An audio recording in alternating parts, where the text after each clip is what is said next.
Uy sharoitida qanaqa qilib biz bilirubin miqdorini aniqlashimiz mumkin? Tana qismida sariqlik joylashganiga qarab turib yoki bo'lmasam ko'z sklerasiga sariqlik rangiga qarab turib aniqlashimiz mumkin bo'ladi. Ko'z sklerasiga qarab turib aniqlanadigan usulda bunda biz to'q apelsin rangida bo'ladigan bo'lsa, unda 300 mikromol ekanligini ko'rishimiz mumkin bo'ladi va undan yuqori natija ham bo'lishi mumkin. Ko'z sklerasining rangi limon sariqligi rangidagidek bo'ladigan bo'lsa, unda 280-300 mikromol taqsim litr atrofida bo'ladi.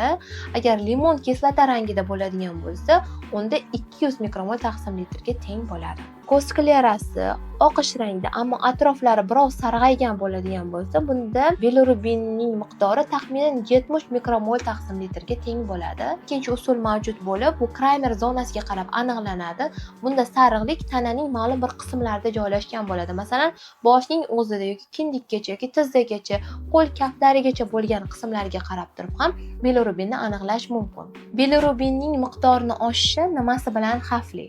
Zaharli bilirubin ensefalopatik baryerdan o'tib, miya to'qimalarini zararlaydi va bolalarda paralichlarning paydo bo'lishiga, undan tashqari eshitishni faoliyatini pasayishiga, motor hamda nutq rivojlanishini ortda qolishiga olib kelishi mumkin. Sariqlikni qanday davolash mumkin? Buning uchun faqatgina bolani yaxshilab to'yib emizish, undan tashqari quyosh nurida sayr qildirish va fotolampalar tavsiya qilinadi.